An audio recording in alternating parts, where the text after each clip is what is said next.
नमस्कार दोस्तों, आज मैं आपको श्री बृहस्पतिवार व्रत की कथा सुनाने जा रही हूँ। प्रेम से बोली बृहस्पति देव की जय हो, विष्णु भगवान की जय हो। बहुत समय पहले की बात है। भारत वर्ष में एक राजा राज्य करता था। वह अति प्रतापी एवं दानी था।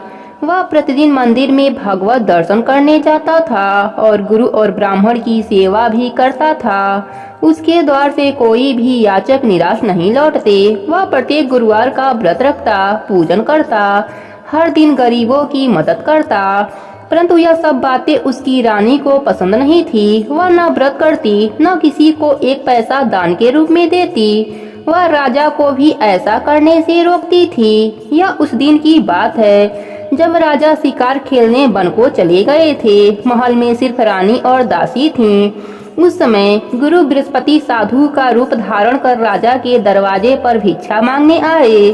साधु ने रानी से भिक्षा मांगी तो वह कहने लगी, हे साधु महाराज, मैं इस दान पुण्य से तंग आ गई हूँ। इस काम के लिए मेरे पतिदेव ही बहुत काफी हैं। अब आप ऐसी कृपा करें कि यह सारा धन नष्ट हो जाए ताकि मैं आराम से रह सकूं। साधु का भेष धरे बृहस्पति देव ने कहा, हे देवी, तुम बड़ी विचित्र हो। संतान और धन से कोई भी दुखी नहीं होता, सभी इसे चाहते हैं। पापी भी पुत्र और धन की इच्छा करता है। अगर तुम्हारे पास धन बहुत है तो भूखे मनुष्यों को भोजन कराओ, ब्राह्मणों को दान दो, प्याऊ बनवाओ, धर्मशालाएं बनवाओ, कुआं, तालाब, बावड़ी, बाग बगीचे आदि बनवाओ तथा निर्धनों की कुंवारी कन्याओं का विवाह कराओ। साथ ही यज्ञ आदि करो। इस प्रकार के कर्मों से आपके कुल का एवं आपका नाम लोक परलोक में प्रसिद्ध होगा एवं तुम्हें स्वर्ग की प्राप्ति होगी। किंतु वह मूर्ख रानी साधु की इन बातों से खुश नहीं हुई। वह बोली, हे साधु महाराज, मुझे ऐसी संपत्ति की आवश्यकता नहीं जो मेरे काम न आवे तथा मैं जिनको अन्य लोगों में दान दूं, जिनको रखने और संभालने में ही सारा समय नष्ट हो जाए। साधु ने रानी को समझाने का बहुत प्रयास किया, परंतु रानी अपने बात पर अड़िग रही।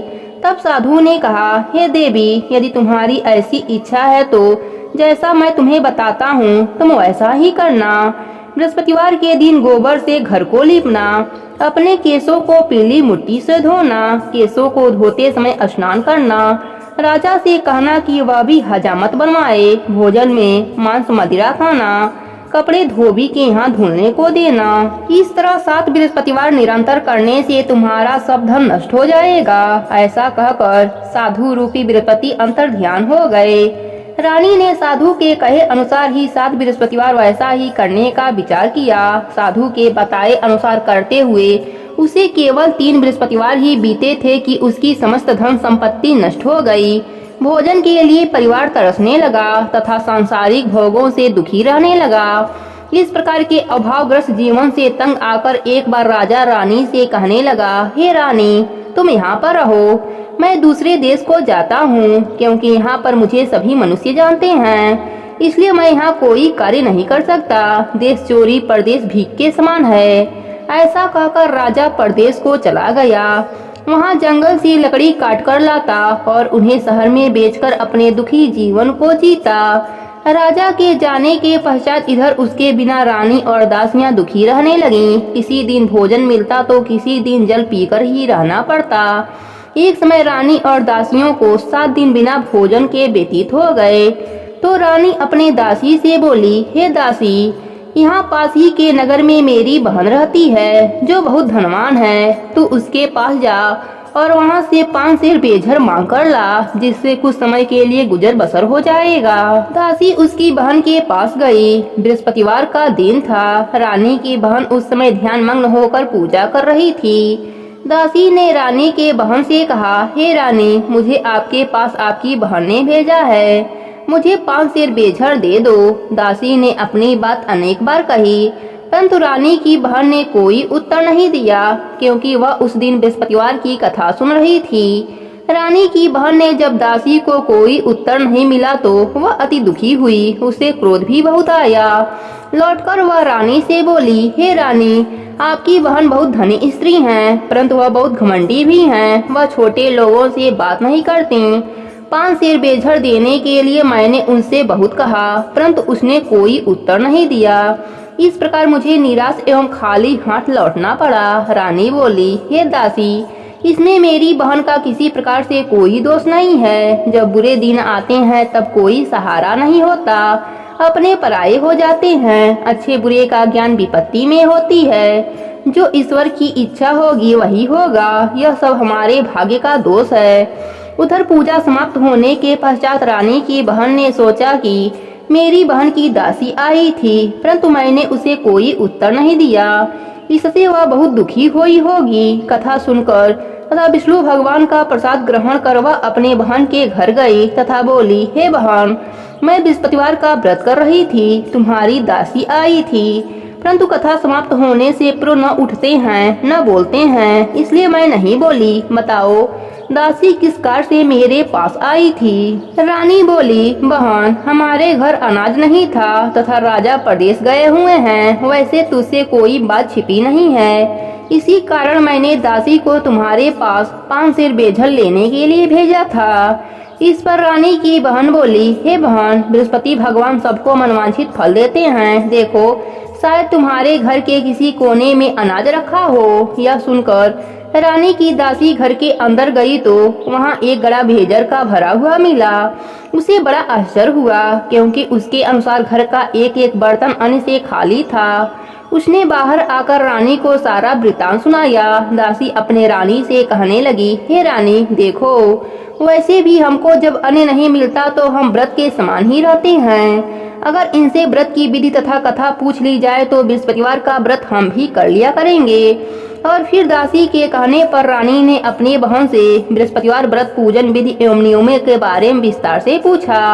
उन्होंने बताया, जो बृहस्पतिवार के व्रत में चने की दाल और मुनक्कों से विष्णु भगवान का केले के जड़ में पूजन कर दीपक जलाता है, पीला भोजन करता है, पीले वस्त्र धारण करता है तथा प्रेम पूर्वक बृहस्पति भगवान की कथा सुनता है, तो इस प्रकार करने से गुरु भगवान उस भक्त से प्रसन्न होते हैं, अन्य धन पुत्र देते हैं, मनोवांछित मनोकामना पूर्ण करते हैं। फिर व्रत एवं पूजन की विधि बताकर रानी की बहन अपने घर लौट गई। रानी और दासी दोनों ने निश्चय किया कि बृहस्पति देव भगवान का व्रत एवं पूजन जरूर करेंगे। 7 दिन पश्चात जब बृहस्पतिवार का दिन आया तो दोनों ने व्रत किया। घुड़सवार में जाकर चना और गुड़ बीन लाई और उसकी दाल बनाकर केले के जड़ में विष्णु भगवान का पूजन किया। अब पीला भोजन कहाँ से आए, यह सोचकर दोनों बड़ी दुखी हुई, परंतु उन्होंने व्रत किया था, इसलिए बृहस्पति देव भगवान उनसे प्रसन्न थे। एक साधारण व्यक्ति के रूप में 2 थाली में सुंदर पीला भोजन लेकर आए और दासी को देकर बोले, हे दासी, यह भोजन तुम्हारी और रानी के लिए है, तुम दोनों इसे ग्रहण करना। दासी भोजन पाकर अति प्रसन्न हुई और रानी से बोली, हे रानी, भोजन कर लो। रानी को भोजन के विषय में कुछ नहीं पता था, इसलिए वह दासी से बोली, जा तू ही भोजन कर, क्योंकि तू व्यर्थ में हमारी हंसी उड़ाती है। दासी बोली, हे रानी, एक व्यक्ति हम दोनों के लिए भोजन देकर गया है। रानी बोली, वह भोजन तेरे लिए दे गया होगा, इसलिए तू ही भोजन कर। दासी ने कहा, हे रानी, वह व्यक्ति हम दोनों के लिए 2 थाली में भोजन देकर गया है, अतः मैं और आप दोनों ही साथ साथ भोजन करेंगे। फिर दोनों ने गुरु भगवान को धन्यवाद एवं नमस्कार कर भोजन प्रारंभ किया। उसके बाद से दोनों प्रत्येक बृहस्पतिवार को गुरु भगवान का व्रत और पूजन करने लगी। बृहस्पति भगवान की कृपा से उन दोनों की भोजन एवं धन की कमी दूर हो गई, परंतु रानी फिर पहले की तरह आलस्य करने लगी। तब दासी ने कहा, हे रानी, आप पहले भी इसी प्रकार आलस करती थीं। आपको धन संभालने एवं दान देने में कष्ट होता था, इसी कारण सभी धन नष्ट हो गए और हमारी ऐसी दुर्दशा हो गई। अब गुरु भगवान की कृपा से धन मिला है तो आपको फिर आलस हो रहा है। बड़े कष्टों के बाद आपने यह धन पाया है, इसलिए आपको दान पुण्य करना चाहिए। भूखे मनुष्यों को भोजन कराओ, ब्राह्मणों को दान दो, प्याऊ बनवाओ, कुआं, तालाब, बावड़ी आदि का निर्माण कराओ, कुंवारी कन्याओं का विवाह करवाओ, मंदिर पाठशाला बनाकर दान दो, धन को शुभ कार्यों में खर्च करो, जिससे आपके कुल का सम्मान बढ़े तथा आपको स्वर्ग की प्राप्ति हो एवं आपके प्रीत प्रसन्न हो। दासी की बात मानकर रानी ने इसी प्रकार के कर्म करने प्रारंभ कर दिए। इस प्रकार से करने से उसका काफी यश फैलने लगा। कुछ दिनों बाद एक दिन रानी और दासी आपस में विचार करने लगी कि न जाने राजा किस दशा में होंगे, उनकी कोई खोज खबर नहीं है। रानी राजा की खबर न पाकर उदास रहने लगी। गुरु भगवान से उन्होंने प्रार्थना की और भगवान ने रात्रि में राजा को सपने में दर्शन देकर कहा, हे राजा उठ, तेरी रानी तुझको याद करती है, अब अपने देश लौट जा। राजा प्रातः काल उठा। वह सोचने लगा कि मैं किस प्रकार रानी के पास खाली हाथ जाऊंगा, मेरे पास तो कुछ भी नहीं। स्त्री जात खाने और पहनने के साथ ही होती हैं, पर प्रभु की आज्ञा मानकर वह अपने नगर को चलने को तैयार हुआ। परदेश में राजा बहुत दुखी रहता था। प्रतिदिन जंगल में लकड़ी बीनकर लाता और उसे शहर में बेचकर अपने दुखी जीवन को बड़ी कठिनाई से व्यतीत करता था। एक दिन राजा दुखी होकर अपने पुराने दिनों को याद करके रोने लगा। उस जंगल में बृहस्पति देव एक साधु का रूप धारण कर आए और राजा से बोले, हे लकड़ीहारे, तुम इस बिरयान जंगल में किस चिंता में बैठे हो, मुझे बताओ। यह सुनकर राजा की आंखों से आंसू भर आए और वह साधु को प्रणाम करके बोला, हे प्रभु, आप सब कुछ जानने वाले हैं। इतना कहकर राजा ने साधु को अपनी समस्त व्यथा सुना दी।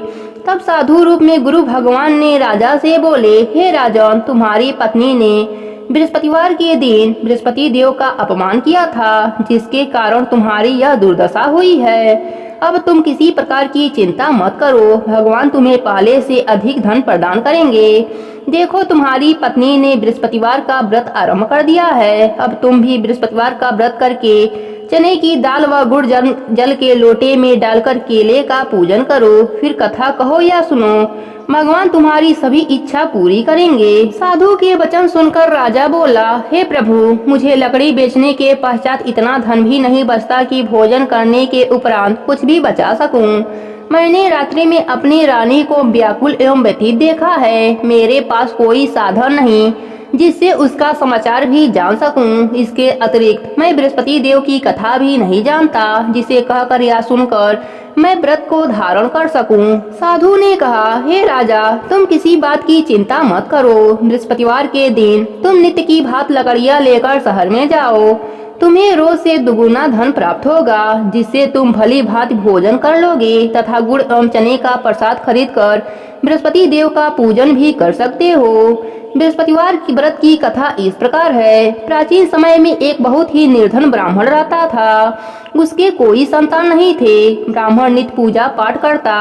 वह स्वभाव से दयालु तथा धार्मिक विचारों वाला व्यक्ति था, परंतु उसकी पत्नी बहुत मलिनता के साथ रहती थी। वह न तो स्नान करती न ठीक से कार्य करती। अपने पत्नी की ऐसी आदत के कारण ब्राह्मण देवता बहुत दुखी रहते थे। वह अपने पत्नी को बहुत समझाते, किंतु उसका कोई परिणाम न निकलता। भगवान की कृपा से ब्राह्मण की स्त्री को कन्या उत्पन्न हुई। वह कन्या ब्राह्मण के घर में बड़ी होने लगी। वह बालिका प्रातः काल ही स्नान करके भगवान विष्णु का जप करती, बृहस्पतिवार का व्रत भी करने लगी। पूजा पाठ समाप्त कर पाठशाला जाती तो अपनी मुट्ठी में जौ भर कर ले जाती और पाठशाला जाने के रास्ते में डालती जाती। भगवान बृहस्पति देव की कृपा से वही जौ सोने के हो जाते। लौटते समय उनको बीनकर घर ले आती। एक दिन वह बालिका सूप में उन सोने के जौ को फटक कर साफ कर रही थी। तभी उसकी माँ ने उसे देख लिया और कहा, हे बेटी, सोने के जौ को फटकने के लिए सूप भी सोने के होने चाहिए। दूसरे दिन बृहस्पतिवार का दिन था। कन्या ने व्रत रखा और भगवान बृहस्पति देव से प्रार्थना करने लगी, हे प्रभु, यदि मैंने सच्चे मन से श्रद्धा पूर्वक आपका पूजन एवं व्रत किया हो तो कृपया मुझे सोने का सूप दे दीजिए। बृहस्पति देव ने उसकी प्रार्थना स्वीकार कर ली। नित्य की भांति वह कन्या जौ फैलाती हुई पाठशाला चली गई। पाठशाला से लौटकर जब वह जौ बीन रही थी तो बृहस्पति भगवान की कृपा से उसे सोने का सूप प्राप्त हुआ। उस सोने के सूप को वह घर ले आई और उसमें जौ साफ करने लगी, परंतु उसकी माँ का आचरण वैसा ही रहा। एक दिन वह कन्या सोने के सूप में जौ साफ कर रही थी। उसी समय अचानक उस नगर का राजकुमार वहां से होकर निकला। कन्या के रूप एवं कार्य को देखकर राजकुमार कन्या पर मोहित हो गया। राजमहल लौटकर राजकुमार अन्न और जल त्याग कर उदास होकर लेट गया। राजा को जब अपने पुत्र द्वारा अन्न जल त्यागने का समाचार ज्ञात हुआ तो अपने मंत्रियों के साथ वह राजकुमार के पास गए और बोले, हे बेटा, तुम्हें किस बात का दुख है? किसी ने तुम्हारा अपमान किया है अथवा कोई और कारण है, मुझे बताओ, मैं वही करूँगा जिससे तुम प्रसन्न हो जाओ। राजकुमार ने अपने पिता की बातें सुनी तो वह बोला, आपकी कृपा से मुझे किसी प्रकार का कष्ट नहीं है, किसी ने मेरा अपमान भी नहीं किया है, परंतु मैं उस कन्या के साथ विवाह करना चाहता हूँ जो सोने के सूप में जौ फटक रही थी।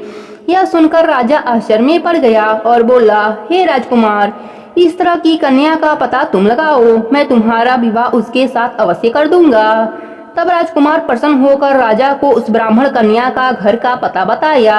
राजा के आदेश पर मंत्री उस कन्या के घर गए और राजा का आदेश ब्राह्मण को कह सुनाया। कुछ ही दिन बाद ब्राह्मण कन्या का विवाह राजकुमार के साथ हो गया। घर से कन्या के विदा होते ही उस ब्राह्मण के घर में पहले की ही तरह निर्धनता वास करने लगी। अब भोजन के लिए अनाज भी बड़ी मुश्किल से मिलता। एक दिन दुखी होकर ब्राह्मण देवता अपने बेटी से मिलने गए। बेटी पिता की ऐसी अवस्था को देखकर अत्यंत दुखी हुई और उसने अपने माँ का समाचार पूछा। ब्राह्मण ने पुत्री को सभी हाल का सुनाया। पुत्री ने अपने पिता को बहुत सा धन देकर विदा कर दिया। इस प्रकार ब्राह्मण का कुछ समय सुखपूर्वक व्यतीत हुआ, लेकिन धन समाप्त होने के बाद स्थिति पहले की तरह हो गई। ब्राह्मण फिर अपने पुत्री के यहाँ गया और उससे सभी हाल कह सुनाया। पुत्री बोली, हे पिताजी, आप अपने साथ माताजी को यहाँ लाओ, मैं उन्हें यह विधि बता दूंगी जिससे दरिद्रता दूर हो जाए। ब्राह्मण देवता अपने पत्नी को साथ लेकर राजमहल अपने पुत्री के पास पहुँचे तो पुत्री अपनी माँ को समझाने लगी, हे माँ, तुम सुबह उठकर सर्वप्रथम स्नान आदि करके भगवान विष्णु का पूजन किया करो, तब सब निर्धनता दूर हो जाएगी। परंतु उसकी माँ ने उसकी एक न मानी। वह सुबह उठकर सर्वप्रथम अपने पुत्री का बचा जूठन खा लेती। एक दिन उसकी बेटी को अपनी माँ पर बहुत गुस्सा आया। उसने एक रात एक कोठरी से सारा सामान निकालकर अपनी माँ को उसमें बंद कर दिया। प्रातः कोठरी से अपनी माँ को निकालकर तथा स्नान आदि करा के पूजा पाठ कराया तो उसकी माँ की बुद्धि ठीक हो गई। इसके बाद वह प्रतिदिन पूजा पाठ करती और प्रत्येक बृहस्पतिवार का व्रत भी रखने लगी। इस व्रत के प्रभाव से उसकी माँ भी अत्यंत धनवान तथा पुत्रवती हो गई और बृहस्पति देवता की कृपा से वृद्धा अवस्था में मृत्यु को प्राप्त कर स्वर्ग हो गई। वह ब्राह्मण भी सुख पूर्वक इस लोक का सुख भोग कर स्वर्ग को प्राप्त हुआ। इस प्रकार कहानी कहकर साधु देवता वहाँ से अंतर ध्यान हो गए। धीरे धीरे समय बीत गया तथा बृहस्पतिवार का दिन आ गया। लकड़ीहारा रूपी राजा जंगल से लकड़ी काटकर किसी शहर में बेचने गया। आज उसे और दिनों से अधिक धन मिला। राजा ने चना गुड़ लाकर भगवान विष्णु का पूजन किया तथा बृहस्पतिवार का व्रत भी किया। उस दिन से उसके सभी कष्ट दूर हो गए, परंतु अगले बृहस्पतिवार को वह व्रत करना भूल गया। इस कारण बृहस्पति भगवान उससे रुष्ट हो गए। उस दिन उस नगर के राजा ने विशाल यज्ञ का आयोजन किया तथा अपने समस्त राज्य में घोषणा करा दी कि कोई भी मनुष्य अपने घर में भोजन न बनाए और आग भी न जलाए। सब लोग मेरे यहाँ भोजन करने आए। इस आज्ञा को जो नहीं मानेगा उसको सूली पर लटका दिया जाएगा। राजा की आज्ञा अनुसार राज्य के सभी निवासी राजा के भोज में सम्मिलित होने गए, परंतु लकड़ीहारा कुछ विलंब से पहुंचा, इसलिए राजा उसको भोजन कराने अपने साथ महल में ले गए। जब राजा लकड़ीहारे को भोजन करा रहा था तो रानी की दृष्टि उस खूंटी पर पड़ी जिस पर उसका 9 लखा हार टंगा हुआ था। उसे हार खूंटी पर लटका नहीं दिखाई दिया। रानी को निश्चय हो गया कि मेरा हार इस लकड़ीहारे ने ही चुरा लिया है। उसी समय रानी की जिद पर राजा ने सैनिक बुलाकर लकड़ीहारे को जेल में डलवा दिया। जेल खाने में बंद वह लकड़ीहारा बहुत दुखी होकर विचार करने लगा कि न जाने कौन से पूर्व जन्म के कुकर्म से मुझे यह दुख प्राप्त हुआ है। जेल में बंद लकड़ीहारा भगवान बृहस्पति को याद करने लगा। तत्काल बृहस्पति देव साधु के रूप में प्रकट हो गए और उसकी दशा देखकर कहने लगे, अरे मूर्ख, तू बृहस्पतिवार को बृहस्पति देव की कथा एवं व्रत करना भूल गया, इसी कारण तुझे दुख प्राप्त हुआ है। अब किसी प्रकार की चिंता मत कर। बृहस्पतिवार के दिन जेल खाने के दरवाजे पर तुझे 4 पैसे पड़े मिलेंगे। तू उन पैसों से प्रसाद मंगाना, भगवान बृहस्पति का पूजन एवं कथा करना। कथा का प्रसाद स्वयं भी ग्रहण करना तथा दूसरों को भी खिलाना। इस प्रकार करने से तुम्हारे सभी कष्ट दूर हो जाएंगे। अगले बृहस्पतिवार राजा को जेल के द्वार पर 4 पैसे पड़े मिले। राजा ने पूजा का सामान मंगाकर कथा कही और प्रसाद बांटा। उसी रात बृहस्पति देव ने उस नगर के राजा को सपने में दर्शन देकर कहा, हे राजा, तूने जिस आदमी को जेल खाने में बंद रखा है वह निर्दोष है, वह राजा है, उसे छोड़ दो। रानी का नौलखा हार उसी खूंटी पर टंगा है। अगर तू ऐसा नहीं करेगा तो तेरा राजपाट नष्ट हो जाएगा। राजा सुबह उठा और खूंटी पर हार टंगा देखकर लकड़िहारे को बुलाकर उससे क्षमा याचना की तथा राजा के योग्य सुंदर वस्त्र आभूषण भेंट कर उसे विदा किया। बृहस्पति देव की आज्ञा अनुसार राजा अपने नगर को चल दिया। जब वह नगर के निकट पहुंचा तो उसे बहुत आश्चर्य हुआ। वहां पहले से अधिक तालाब, बाग और कुएं तथा बहुत सी धर्मशालाएं, मंदिर आदि बने हुए थे।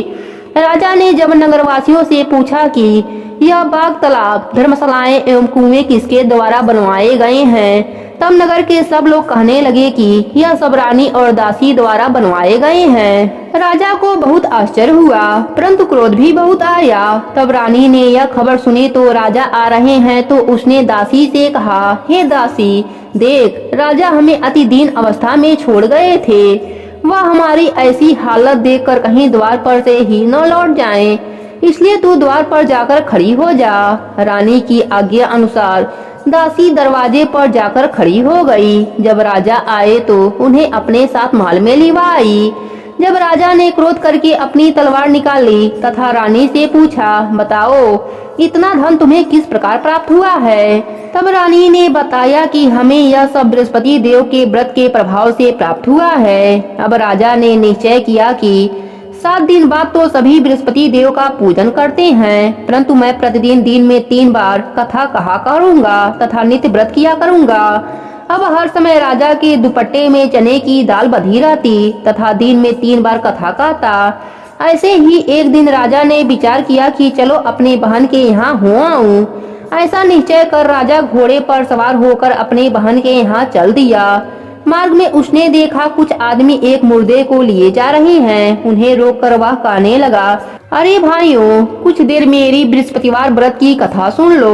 वे बोले, लो, हमारा तो आदमी मर गया, इसकी अपनी कथा की पड़ी है। परंतु कुछ आदमी बोले, अच्छा कहो, हम तुम्हारी कथा भी सुनेंगे।